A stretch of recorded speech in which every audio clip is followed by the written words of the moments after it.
Olá, damos início a mais uma edição do programa Na Mira com Fernando Veloso, aqui na TVC, na TV Correio da Manhã.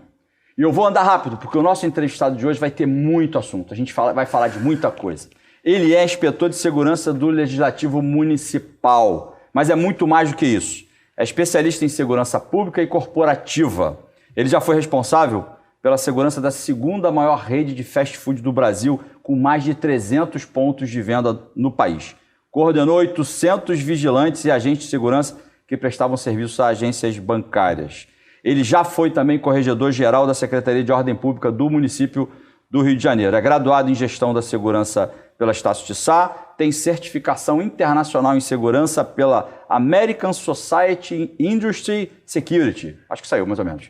Lá em Virgínia, sede em Virgínia, nos Estados Unidos. Eu vou dar uma parada aqui para dizer o nome dele, porque o currículo é tão extenso, para vocês conhecerem logo, né, para você que acompanha a TVC. Eu estou falando do Vinícius Domingues Cavalcante. Vinícius, seja muito bem-vindo aqui. Muito obrigado. É um prazer. Obrigado por você aceitar o nosso convite. Tá? E eu vou falar agora do teu currículo, porque eu não posso, né?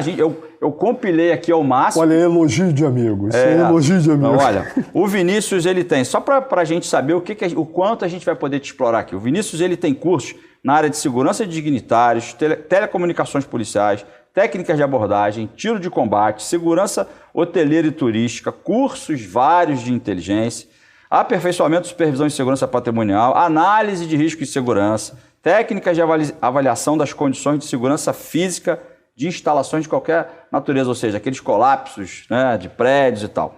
Segurança em aviação civil, rastreamento de armas, munições e explosivos, esse feito lá pelo ATF dos Estados Unidos, que é o Bureau de Álcool, Tabaco e Armas de Fogo. E além disso tudo e muito mais, porque eu só falei alguns aqui, é formado também, tem curso em terrorismo e contra-terrorismo, tanto na Holanda quanto em Israel.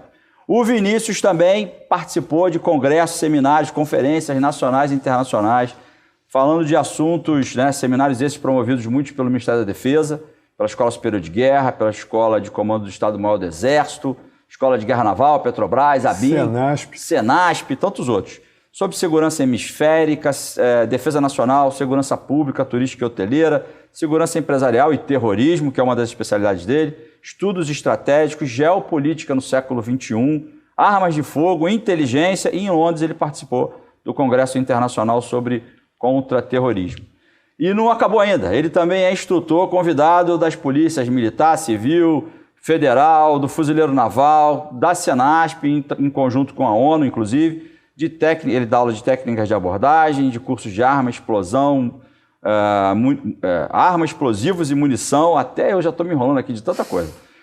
Cursos de inteligência... Você era chefe de polícia, né? Eu era chefe de polícia na época. Cursos de inteligência e contra-inteligência de segurança pública, curso sobre atentados, segurança física de instalações, de comissários de estádios de futebol, certamente tem a ver com os grandes eventos que aconteceram no Brasil, segurança e proteção de dignitários. Ele é palestrante, já apareceu na Câmara dos Deputados, em diversas universidades, na Polícia Rodoviária Federal, na Marinha, na LAAD, que é uma feira importante de segurança pública e defesa, sobre grandes eventos, aí terrorismo, segurança empresarial, crime organizado, terrorismo, tráfico de drogas, e ainda é coordenador do MBA de Política e Estratégia Aeroespacial. Foi da FAB. Também não dá para ficar tanto tempo, né? Não tem cabeça que aguente isso tudo.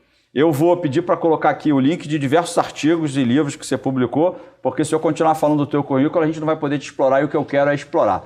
Vinícius, mais uma vez, seja muito bem-vindo. Obrigado. Tem alguns assuntos que eu quero tratar contigo aqui. Vou deixar, eu costumo colocar aqui, Vinícius, normalmente é um assunto que eu não falo no início, eu só jogo aqui a provocação e deixo para falar no final. A gente vai falar sobre armas, a gente vai falar sobre segurança do cidadão, alternativas de política pública que não foram adotadas no Brasil, mas em outros estados têm sido adotadas, como o engajamento do cidadão, com a participação da sociedade. Vamos falar de CACs, né, de atiradores, dessa história dos CACs terem direito ao porte de arma. É um assunto polêmico. Vinícius é a pessoa ideal para a gente explorar o máximo sobre isso, para tirar dele. Vamos falar sobre um programa de segurança de vizinhança. Vou pedir para ele explicar isso para a gente, sobre operações psicológicas e o que mais der para falar sobre isso. Vinícius, agora a palavra é contigo. Primeiro, explica para a gente como é que o Vinícius né? Da onde surgiu esse interesse, né? E você foi se aprofundar, foi estudar tanto sobre segurança pública e segurança corporativa? Bom, a gente costuma dizer que todo mundo tem seus heróis, né? E eu, na minha infância, era uma época completamente diferente dessa que a gente vive hoje. Era uma época em que a gente viveu aqui ações de terrorismo, de fundamentação política. A gente viveu... As coisas eram diferentes do que são hoje e de muito do que se conta acerca da história, né?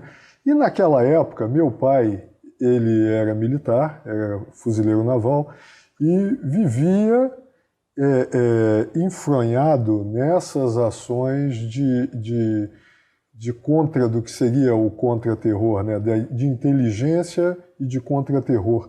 E eu via meu pai e meu tio, que esse era da Força Aérea, né? E que eram os meus ídolos. Então eu os via saindo todo dia de manhã para salvar o mundo e para promover o bem comum, etc.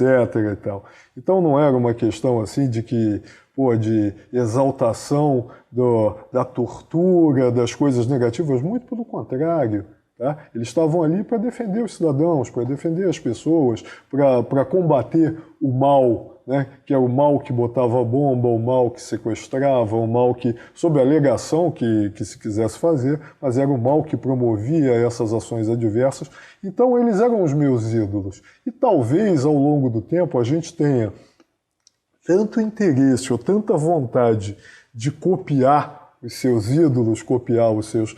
que eu acabei me interessando por muitas das coisas que eles faziam, o que eles liam, o que eles estudavam, e aí, em determinado momento, eu cheguei a isso. Né? Um dado interessante dentro dessa pergunta que você está fazendo, quando eu fui participar do meu primeiro curso de inteligência de segurança pública, com o Coronel Romeu na escola de inteligência, na época ele era o subsecretário, não tinha nem escola, ele era o subsecretário. Aquele que foi o que formou. Ele formou, ele, né? Ele trouxe os fundamentos da doutrina de inteligência. Ele trouxe tudo, né? Ele que escreveu a doutrina, tanto a doutrina fluminense quanto a doutrina federal é baseada em coisas que ele escreveu. Sim. Né? E se você olhar, não é muito diferente o texto de uma e de outra. Mas o Coronel Romeu, quando eu tinha preparado, um amigo me pediu para que preparasse uma estimativa sobre as perspectivas do emprego de lançadores de foguete pela criminalidade. E a gente sabe que a criminalidade tem acesso a armamentos que, graças a Deus, jamais usou. Né? O lançador de foguete, por exemplo... Aqueles lançadores de rojão, né? De vez por outra a gente vê isso aprendido em comunidade. Em condições de uso, Sim. Porque alguns são tubos vazios. Sim. Os AT-4 são tubos de fibra vazios, mas aquele metálico americano, o M72, que tem um foguete de 66 milímetros, aquele ali a gente tinha, hoje eu não estou mais acompanhando essa estatística, mas enquanto eu acompanhava até 2009, nós tínhamos aí um total de 12 lançadores de foguete M72 em condições de uso capturados aqui. E eu preparei uma estimativa, um estudo do que seria as possibilidades de emprego pela criminalidade e tal. E o Coronel Romeu quis me conhecer.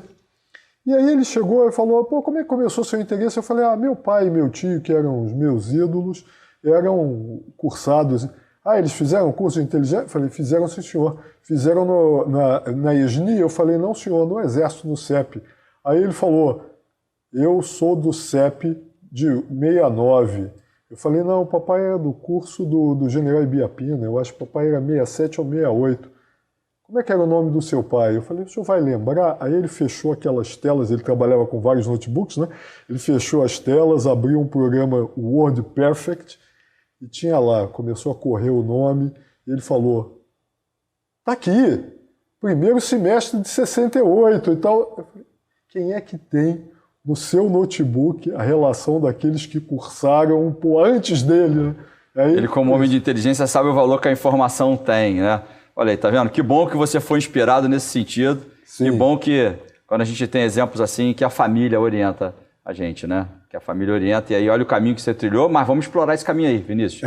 Vamos começar, eu vou pedir para você Fala para a gente o que consistiriam essas... Então, primeiro, antes disso, você falou sobre esses foguetes, eu vou pedir para colocar essas imagens para a gente ter ideia do que é, porque pode ter telespectador nosso aqui que não tem noção do que isso representa. Você falou aí, né, dos modelos, né, desses lançadores de rojão que são apreendidos em algumas favelas e operações policiais. Eu vou pedir para subir essas imagens, tá? E aí a gente vai dar ideia das pessoas do que isso representa, para elas terem noção do que você falou. Mas vamos avançar, né? Porque a gente tem muito assunto e eu queria que você explicasse para a gente no que consiste essas operações psicológicas na atuação policial.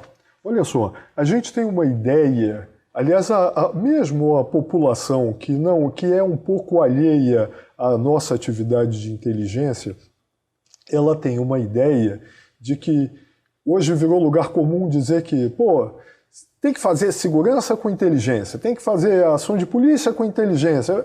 Mas olha só, tem alguns detalhes aí que são muito importantes. O primeiro que é aquela situação do jogo do Garrincha, né? Você combinou que as pessoas imaginam que uma operação policial feita com inteligência não vai ter baixa civil, não vai ter dano colateral. E a gente Se teve dano colateral é porque não teve inteligência. Essa é o raciocínio uma máxima de senso comum que a gente vê muito difundido na mídia, inclusive, e acaba fazendo com que as pessoas repliquem isso e condenem ações que são ações que, muito meritórias das forças de segurança. Mas a gente costuma dizer o seguinte, não teve inteligência. Não. Mas inteligência é muito mais do que isso. Inteligência é uma maneira de agir, é uma maneira de auferir a informação que vai dar substrato para que a gente implemente a operação, planeje e implemente a operação, mas é mais do que isso. No caso das operações psicológicas, a operação psicológica tem a ver com ganhar a guerra sem combater. Operações psicológicas, no sentido estrito do termo, é fazer com que nós possamos influir nas vontades, no psicológico da população, no psicológico do criminoso e, às vezes, até no psicológico do nosso público interno, das próprias forças de segurança. Então, a ideia de operações psicológicas é aquilo que o Sun Tzu já falava, que é tentar ganhar a guerra sem combater. Então, nas operações psicológicas, a gente vai buscar angariar o apoio da população civil, da população, das comunidades, da cidade, né? do público que normalmente julga até as forças de segurança de forma muito negativa e de forma draconiana. E a gente vai procurar também queimar o filme dos criminosos. Porque, olha só, hoje o criminoso, lamentavelmente, por força da mídia, por força de uma contracultura, né? E por força de algumas ações que eles levam a cabo no sentido de subvencionar droga para um monte de gente que não admite que usa droga, mas que usa e acaba advogando em causa própria, né? Brincadeira. Então, muito... Mas, Vinícius, o próprio criminoso, você está falando aí pode ter alguém que está te ouvindo e está pensando assim, ele deve estar falando daquela história do helicóptero que passa jogando aqueles folhetinhos, cartilhas e tal. É isso sim, mas é mais do que isso. Muito mais do que isso. Veja uma coisa, a gente tem, na Subsecretaria de Inteligência, a gente tinha gravações lá em que a criminalidade dizia assim, dá na bola da velha para botar na conta dos porcos, ou seja, atira na cabeça daquela senhora para botar na conta dos policiais. Uhum.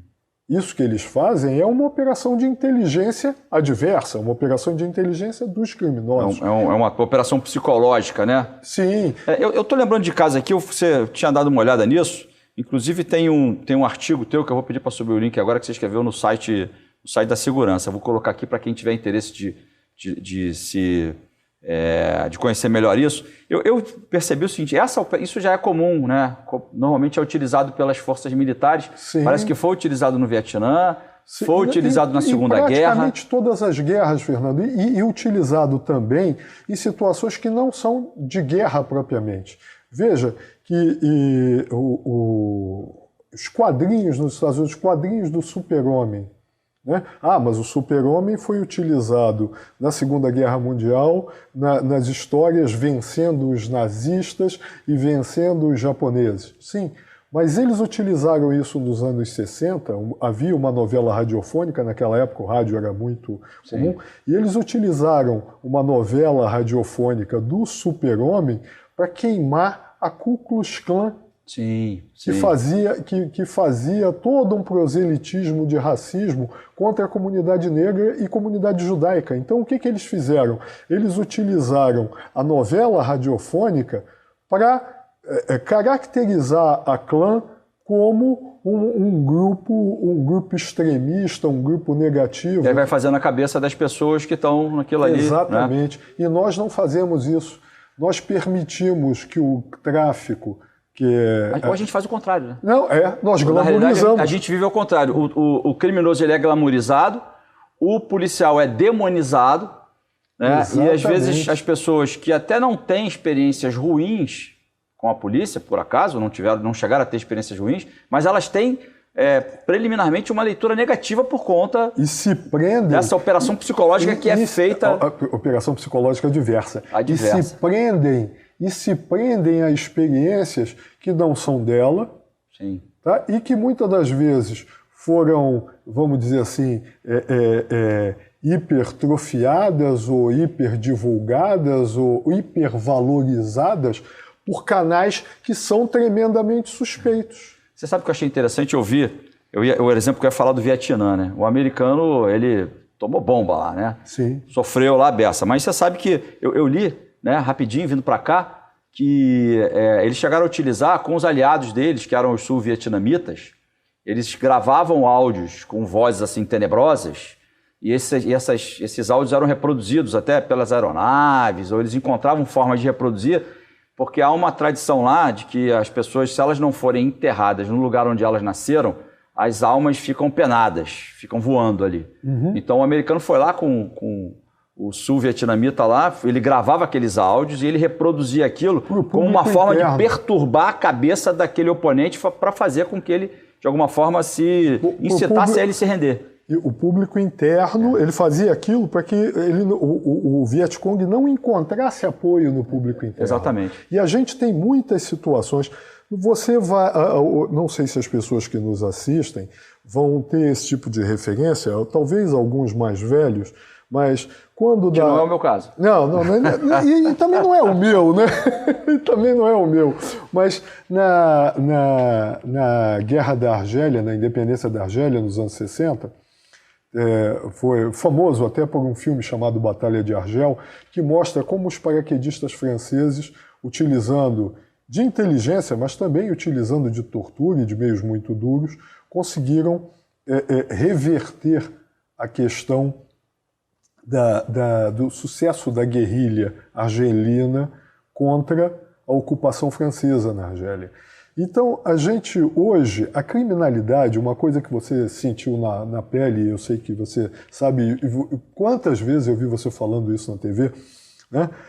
Nós estamos vivendo hoje o enfrentamento de uma criminalidade que utiliza muito do modus operandi guerrilheiro e terrorista. E nós estamos tentando vencer essa batalha, esse enfrentamento, utilizando apenas as táticas convencionais de policiamento comunitário, base fixa. De investigação, de prisão. Cara, isso está errado. Exatamente. Nós nunca vamos conseguir sobrepujar esses elementos que utilizam essas táticas não convencionais com o nosso arcabouço jurídico clássico, que você domina isso. E olha, a gente, em 2014, o Exército Brasileiro ele tem um batalhão de operações psicológicas que parece que foi criado no Rio, depois foi transferido para o Noroeste, para Goiânia. Para Goiânia.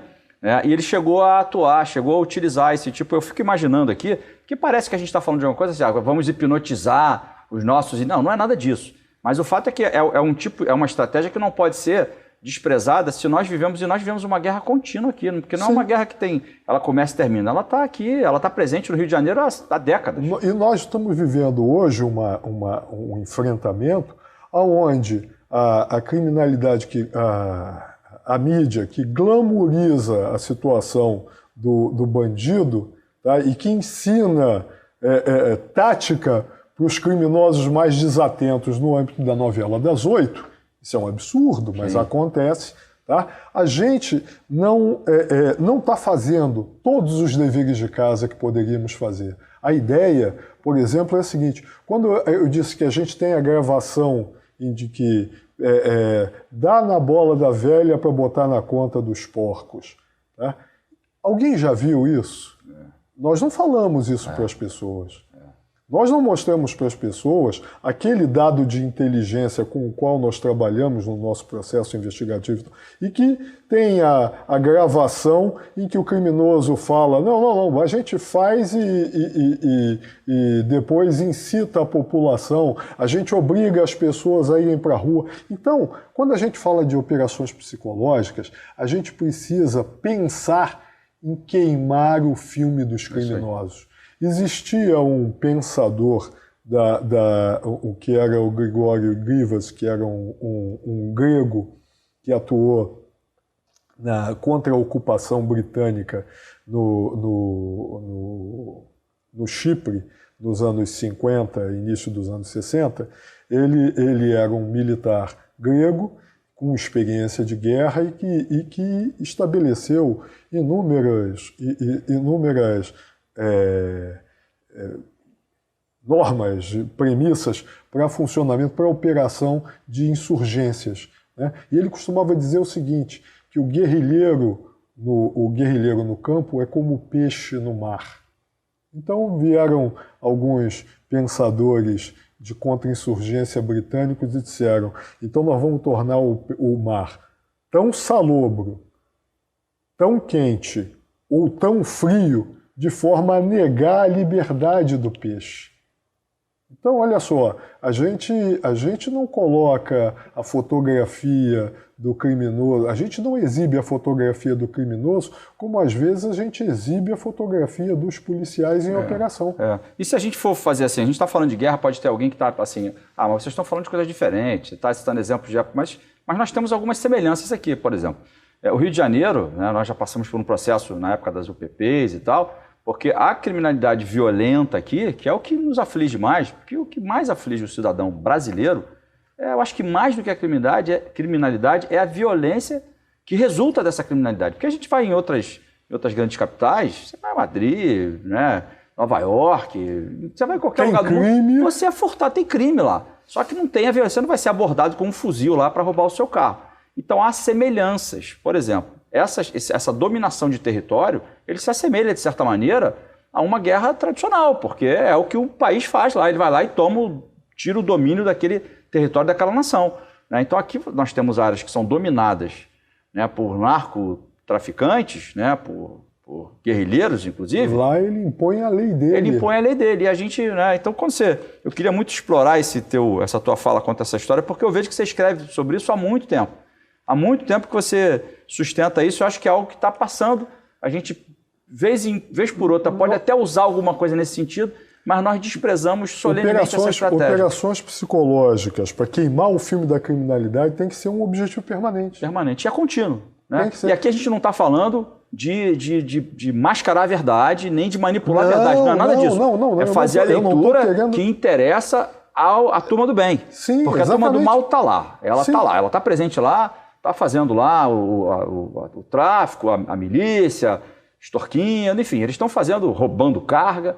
Então tem que ter uma ação, para beneficiar a ação que nós, como Estado, precisamos fazer para... E eles têm aquela área como, dentro da teoria de guerra revolucionária, dentro daquela teoria clássica que norteia o estabelecimento das guerrilhas, etc., eles têm aquela área como uma área dominada. Mas espera aí, o traficante virtualmente analfabeto ou funcionalmente analfabeto não está pensando em termos clássicos, doutrinários, militares. Não, ele pode fazer até intuitivamente. Mas intuitivamente ele está queimando o filme das forças de segurança e está tornando a atividade de enfrentamento muito mais dura, muito mais problemática e muito mais difícil para as forças de segurança. Então a gente tem que inverter isso. Isso aí. Então, olha, você que acompanha a TVC, a TV Correio da Manhã, está ouvindo aqui o Vinícius falando sobre operações psicológicas. Coloquei o link de artigos que ele já escreveu sobre isso. E aí você, quando assistiu o noticiário lá, né, que vê aquela leitura preliminar, quer dizer, tem alguém que já diz que o tiro saiu da arma do policial. Tem pessoas que têm a capacidade para enxergar, dizer que viram a bala sair da arma do policial. E aqui a gente não está fazendo, eu nunca fiz, não vou fazer agora, você sabe disso, né? Durante 2 anos eu fiquei comentando, então não faço defesa de nada. A gente discute, a gente pondera, a gente analisa fatos. E é muito difícil alguém dizer de onde é que saiu aquela bala. Né? Então, quando você assistir, né, esse tipo de leitura, de narrativa, você já está vendo ali intuitivamente que aquilo faz parte de uma guerra psicológica contra a turma do bem, contra as forças do bem. Eu fui gerente de uma empresa de segurança, como você falou aí, tinha mais de 800 vigilantes. A gente tinha Banco do Brasil, tinha o Benji predominantemente, depois passou a ter uma partezinha do Itaú, mas a gente tinha infiltração da criminalidade dentro da empresa de segurança para tentar roubar banco. E a gente tinha isso. Eles fazem isso, né? No setor. Você também estudou muito a segurança no setor hoteleiro, no setor turístico. Você sabe que eles fazem isso para clonar cartão, eles vão lá aliciar o funcionário da hotelaria, né? E aí a gente tem uma situação. O criminoso, ele não é um criminoso de tempo integral. Ele tem uma fachada legal, ele tem a carteira de trabalho preenchida. Então, olha só, o meu filho tomou um tiro, morreu. Pô, olha só, isso tem de ser investigado. A gente não isenta preemptoriamente as forças de segurança, mas a gente tem que levar em consideração, primeiro, que nós estamos vivendo num local que é completamente atípico, de como você bem falou, de todas as outras capitais do mundo. Sim. Vinícius, vai. Vamos mandar que a gente vai deixar um pouquinho sempre, fica sempre com um gostinho de quero mais, a gente podia falar mais sobre isso, já fica aqui a provocação, amanhã você está com isso na cabeça, operação psicológica, então já sabe o que quer dizer isso, já sabe a leitura que você pode fazer, a leitura diferenciada sobre a narrativa que é feita de fatos que acontecem. Como o Vinícius muito bem disse, ninguém está dizendo aqui que a gente deve antecipadamente isentar os agentes policiais ou isentar os agentes do poder público de qualquer tipo de responsabilidade que eles têm. Tem que responder pelo que fizeram. Agora, a gente também não pode, de antemão, considerar que eles não tenham, ou furtar-lhes a segurança jurídica que eles têm que ser. Se eles operaram dentro das regras de engajamento, se eles fizeram o que tinham que fazer, né, e travam uma verdadeira guerra, e uma guerra extremamente desfavorável para as forças de segurança, porque operam num terreno em que eles não conhecem, né, não tem esse apoio dessa guerra psicológica aí que ajudaria em muito, num terreno em vários onde aspectos. O cidadão está sendo coagido. Onde o cidadão poderia influenciar e muito a ação da polícia, contribuir em muito a ação da polícia se fosse motivado a fazer isso. Então essa responsabilidade, eu reputo, Vinícius, que não é do cidadão, essa responsabilidade é dos meios de comunicação, essa responsabilidade é nossa, né? Você dos que conhece, políticos, dos gestores e a gente incitar isso. Então está dito aí, operação psicológica, mas quero falar com você de outro, quero mudar de assunto. Antes da gente falar sobre os CAC, que eu deixo para o final, quero falar sobre arma, que é uma questão polêmica, eu quero te provocar muito nesse assunto. Mas antes eu quero que você explique para a gente o que consiste esse programa de segurança de vizinhança. O que é aquele cara que fica com apitinho, escrito apoio nas costas? Não. Olha só, o programa de segurança de vizinhança foi desenvolvido por nós na ABSEG. Eu sou diretor de uma associação de profissionais de segurança que congrega profissionais de segurança do Brasil inteiro. Eu disse que eu tinha pulado coisa do teu currículo. Não, por favor. É isso aí. Por favor. Não. E a ABSEG, a gente tem tanto uma atuação na esfera pública quanto na esfera privada, e sobretudo na esfera privada. E uma das coisas que a gente percebeu é o seguinte, que a gente tem um Estado que distribui camisinha por um programa contraceptivo, né? Que distribui... Para evitar a transmissão de doenças sexualmente transmissíveis. Que distribui remédios em outras situações, né? Mas que, em casos extremos, já chegou a distribuir seringas... Para usuários de droga. Para evitar uma contaminação.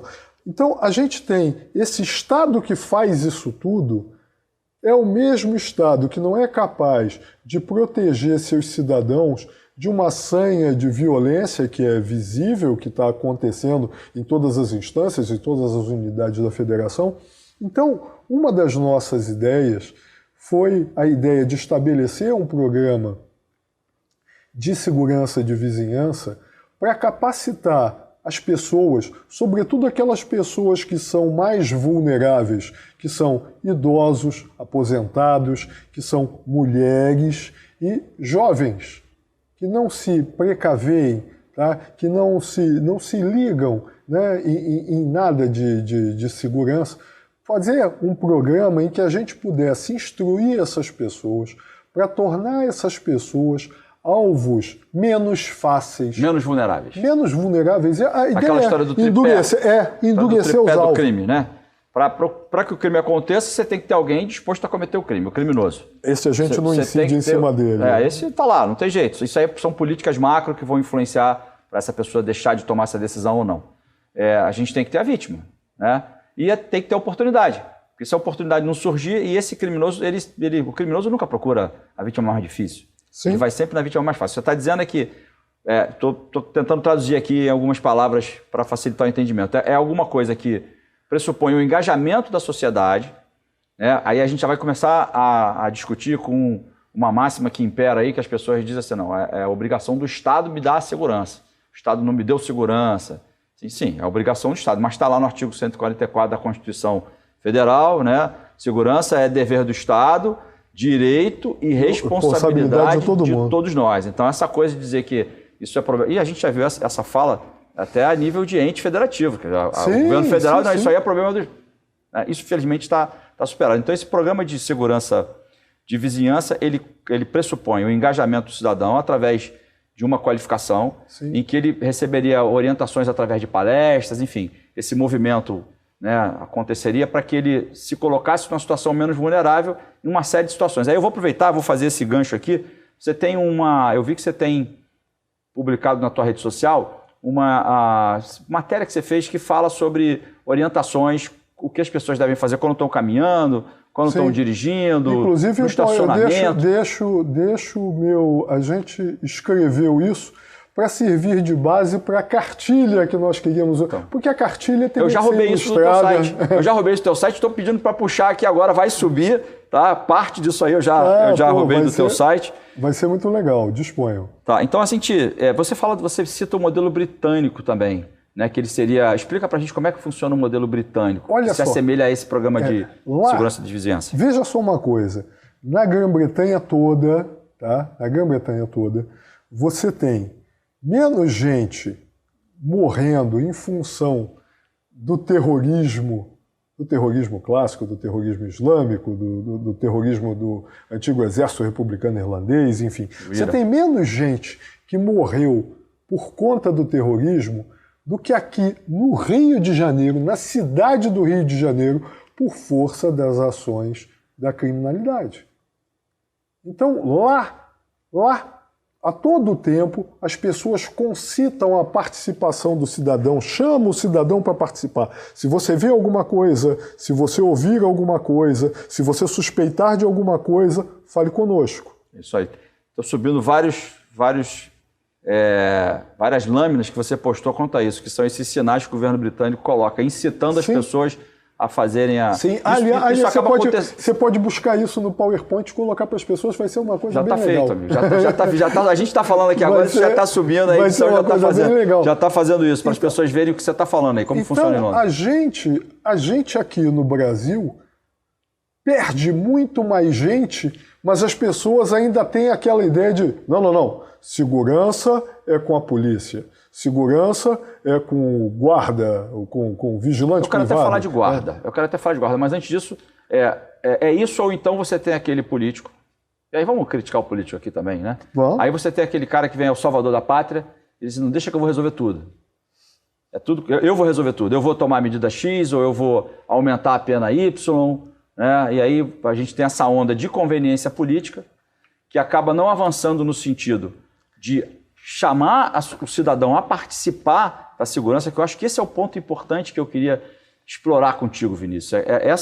O eixo central de um programa como esse, que é aplicado em Londres, que você escreve sobre isso, fala sobre isso há tanto tempo, é a participação do cidadão. A gente aqui no Brasil, a gente tem essa mania de achar, né, que é o Estado, que é o poder público, que é o governo que tem que me dar a segurança. Até porque, e aí eu espero que as pessoas não me crucifiquem por isso, mas eu estou falando da experiência de um servidor público da área de segurança pública que tem mais de 36 anos de serviço. Nós temos aqui no Brasil aquela situação do privilégio inconfessável.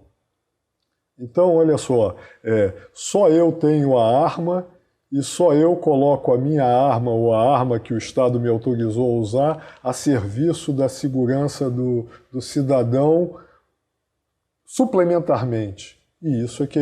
Depois, vamos falar sobre a arma. Você vai falar sobre isso. Eu quero, antes de a gente mudar esse assunto, eu quero que você fale para mim de guarda. Que você falou guarda, e aí eu lembrei, porque a gente considerando a atividade que as polícias já desempenham, polícia militar, polícia civil, nos estados principalmente,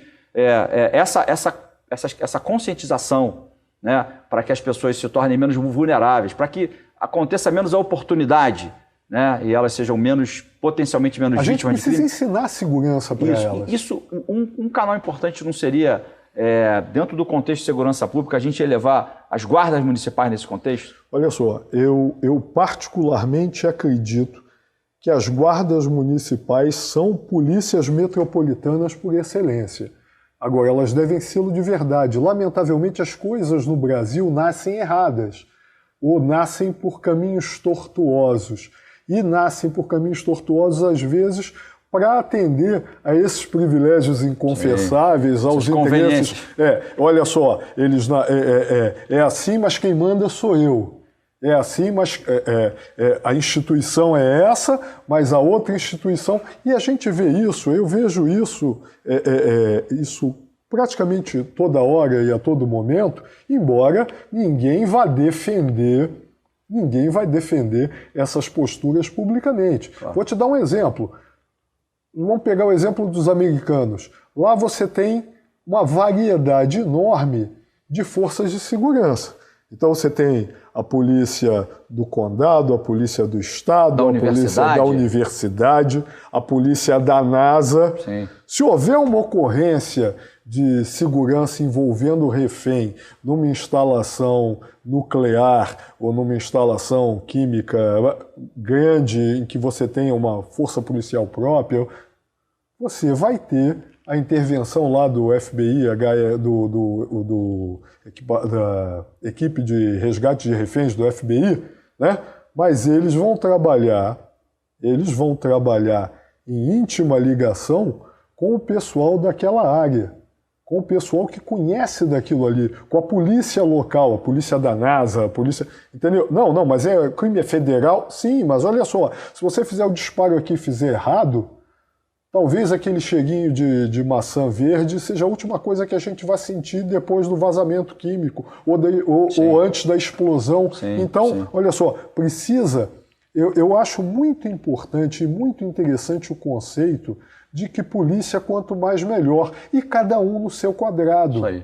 Porque eu falei da Guarda Municipal, Vinícius, quero te explorar, você está na prefeitura, você é agente de segurança legislativo, né, do Legislativo Municipal, então você conhece, você já foi corregedor. Dei aula para a Guarda Municipal. Deu aula para eles e vai dar de novo, você está sempre sendo chamado. Porque eu acho que as guardas municipais, elas buscam uma identidade hoje. Né? Então elas, infelizmente, muitas tentam espelhar o que é a polícia militar, porque eu acho que é um grande equívoco, que na realidade elas têm um potencial muito próprio delas, porque a polícia militar ela já está abraçada por um enfrentamento que é dela, porque ela tem a força, ela tem a capilaridade, o policial militar é forjado para isso, e as guardas municipais não. Então há uma grande demanda. Nem precisam. Então tem uma grande demanda que deixa de ser atendida da sociedade nos pequenos crimes, nas contravenções, por exemplo. E a gente tem instâncias de intervenção. Exatamente, e a guarda, e ninguém atende. Porque grande parte das demandas que afligem o cidadão, hoje a gente fala de organizações criminosas, de quadrilhas, de milícias, mas se você for ver, grande parte da sociedade está incomodada com o pequeno furto, está incomodada com o golpe que ele levou na internet, está incomodada com a discussão com o vizinho e ele não consegue ser atendido por nenhuma das outras polícias porque elas estão tomadas de serviço. Quando eu estava na Secretaria de Ordem Pública, uma estatística que a gente teve a oportunidade de analisar minuciosamente, o que mais detém, o que mais gasta tempo das viaturas policiais, da PM em serviço, é perturbação da ordem, perturbação do sossego. É isso aí. E a gente avançou, um policial lá preparado para enfrentar um combate. A gente avançou numa lei em que você precisava ter um guarda com decibelímetro. Mas vamos avançar, porque o meu papel aqui é muito chato. O meu papel é muito chato, porque senão depois as pessoas vão ficar me cobrando que a gente não entrou no outro assunto. Nós precisamos enxergar as guardas como polícias metropolitanas. Exatamente. Tem bandido para todo mundo. É isso aí.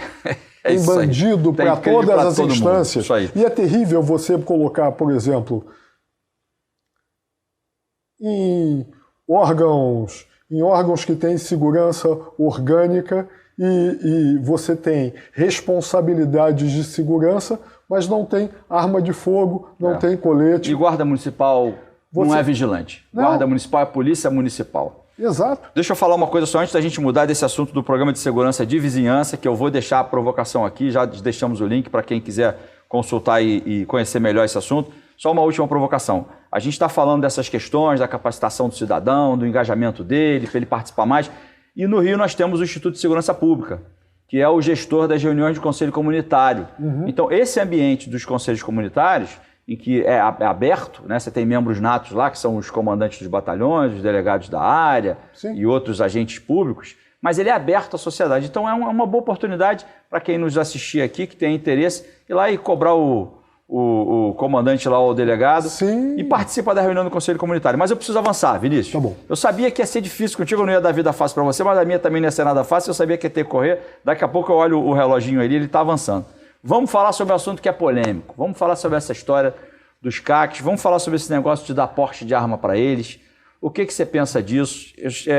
Eu já antecipo aqui que 2 estados, foi Rondônia e Distrito Federal, já regulamentaram isso, porte para quem não é do meio jurídico ou do meio policial, é para aquele colecionador, atirador ou caçador, para que ele possa portar a arma, sair com a arma em condições de pronto emprego, e não só utilizá-la no estande de tiro. Então essa questão que está em discussão aqui é polêmica, tem muita gente que é contra isso, por alguns motivos, eu vou te provocar com essa fundamentação, e os CACs, eles argumentam, né, um dos argumentos foi de que eles precisavam ter segurança para transportar o seu armamento de competição, de esporte, mas eu acho que esse argumento é pouco, até tem muito mais argumento do que isso. E eu queria te provocar quanto a isso. Então, esses 2 estados já regulamentaram. Fala para a gente um pouco dessa história de porte de arma para CAC. Olha só, a nossa legislação de armas, ela foi criada de uma forma, ou ela veio sendo implementada de uma forma muito viciada. E eu vou te dar um exemplo simples. O inspetor de segurança no Poder Legislativo fez cursos, o pessoal mais antigo teve a oportunidade de participar de cursos de 60 horas no Batalhão de Operações Especiais da PM, como eu participei em 92, e assim como eu, muitos outros. Houve diversos cursos, estágios, e a gente faz treinamentos.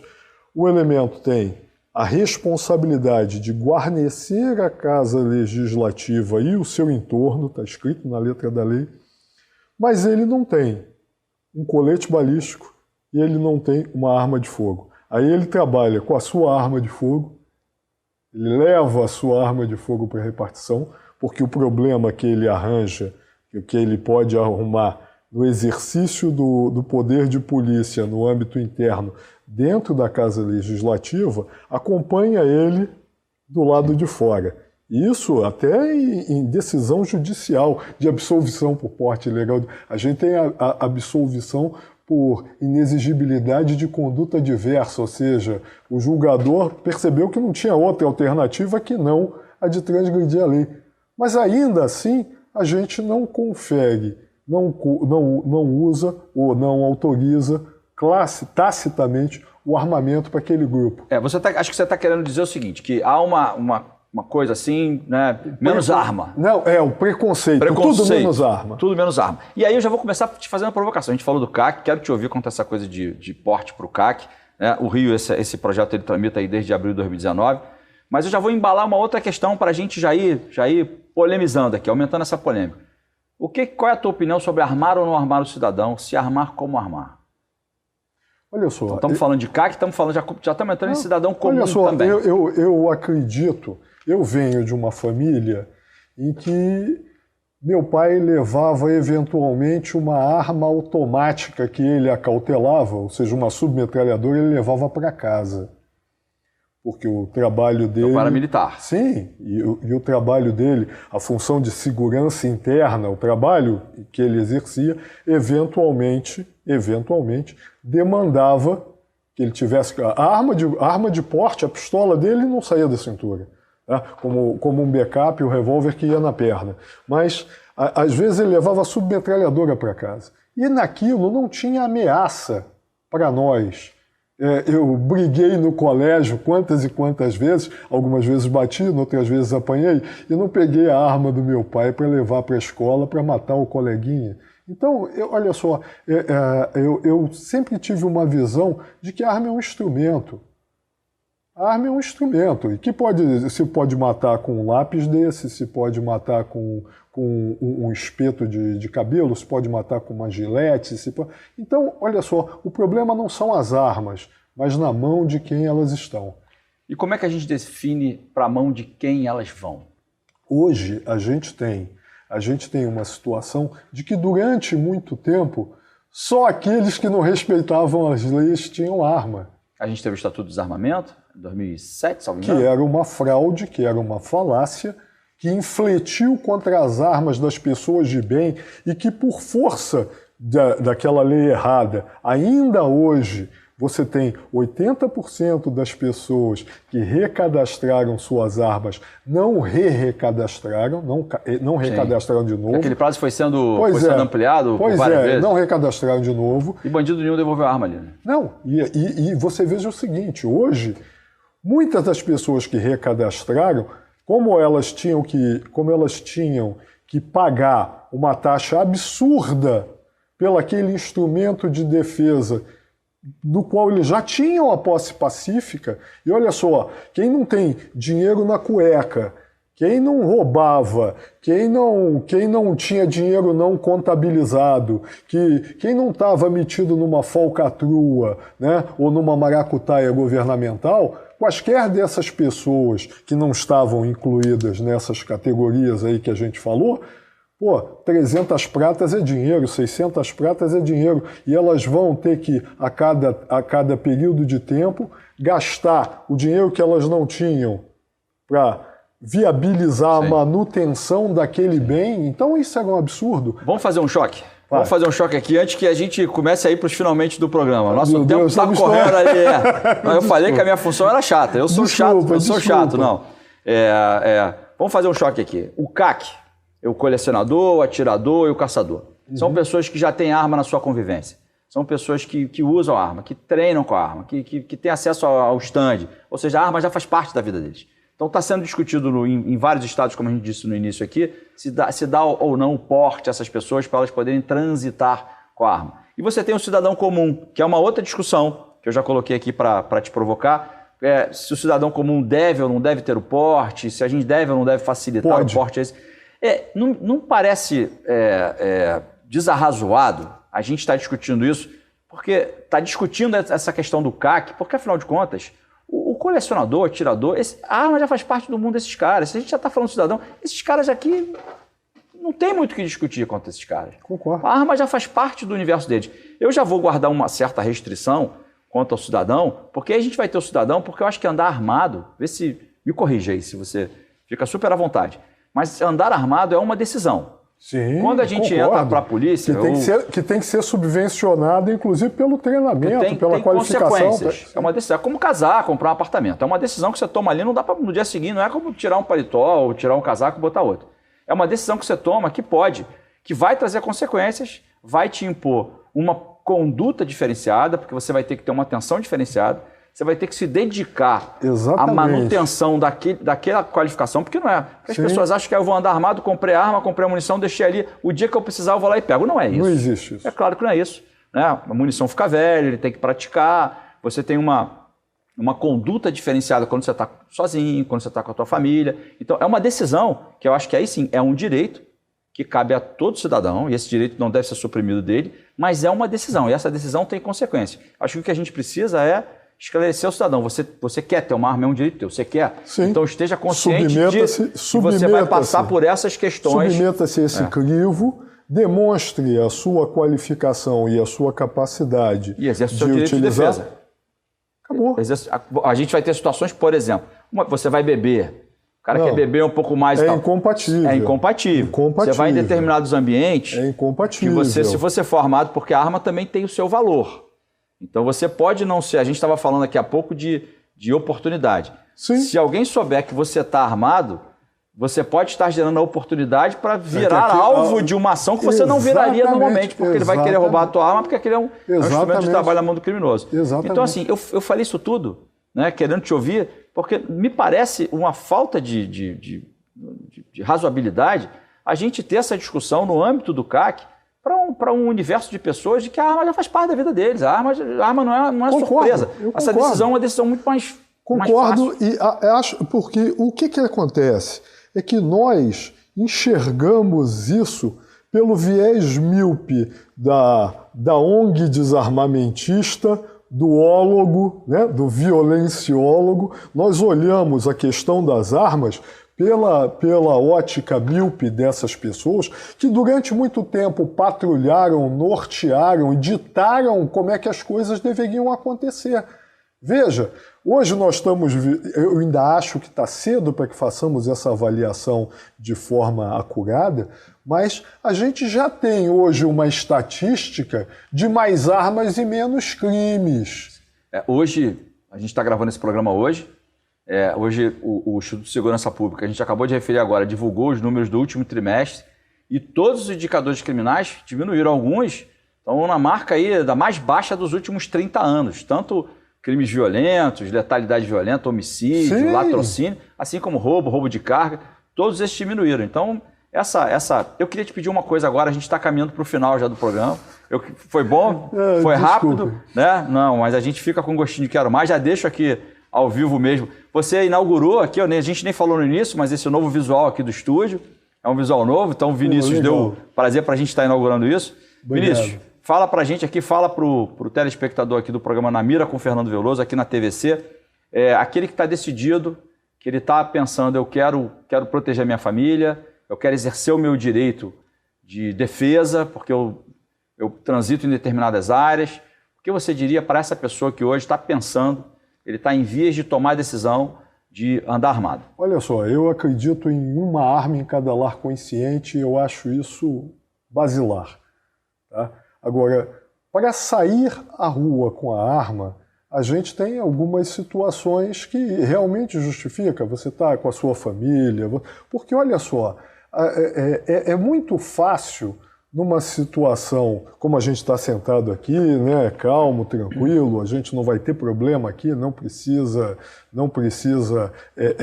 temer pela nossa segurança enquanto a gente está aqui. Então, é muito fácil a gente julgar por nós julgarmos os outros. Mas você vai convir comigo que mesmo algumas daquelas pessoas que diziam não reaja, não faça, não antagonize, não brigue e tal, quando viram que seus familiares estavam premidos por uma situação de violência e tal, jogaram todo aquele discurso que fazia de forma até meio leviana, né, na mídia, e fizeram e reagiram, lutaram, entraram em luta corporal, enfim. Tá? Então a gente precisa, quem achar Eu tenho até um artigo sobre isso, que eu vou te mandar o link, sobre o emprego defensivo das armas de fogo, porque eu não vou conseguir aqui... Emprego defensivo das armas de fogo. A gente vai colocar esse link aqui, então você me manda, a gente vai colocar esse link. Vou te mandar, porque a ideia é a seguinte, quem acredita que pode vir a ser exigido tem que se qualificar para treinar. Não pode acontecer, olha só, eu não gostaria de morrer com a minha própria arma. Eu estou no meu 4º tiro, não pretendo ganhar o 5º, mas eu não gostaria de morrer com a minha própria arma. Então, você tem que se qualificar para evitar que isso aconteça. Com a sua arma ou armado, você tem que procurar detectar as fontes de perigo, as fontes de hostilização, analisar riscos de locais, de cenários e de pessoas de uma forma permanente. Normalmente, o cidadão comum não tem pendor para isso, mas ele pode desenvolver essa capacidade. Se ele tomar decisão. Se ele tomar decisão. Você falou a palavra qualificar. Eu acho que até para o não reaja, o cidadão tem que estar qualificado. Sim. Não é o não reaja pelo não reaja. É o não reaja de forma qualificada. Você falou tudo. Esse discurso de não reaja, não antagonize, abaixa a cabeça, se esconda, se acovarde, esse discurso não é o discurso técnico. Isso aí, gente. Olha, infelizmente eu tenho que dar a notícia de que a gente está estourando a hora, mas olha, quero te agradecer muito. Obrigado. Eu que agradeço. Obrigado por você ter vindo aqui, ter prestigiado a gente. Prazer, meu amigo. Olha, fica o gostinho de quero mais aqui, tá aí, né, para a nossa audiência. Se vocês gostaram, dê um like lá, né, se inscrevam no canal e peçam para o Vinícius voltar. Eu já estou deixando o convite com ele aqui. Vai ser um prazer. É isso aí, gente. Semana que vem a gente está gravando mais um programa Na Mira com o Fernando Veloso.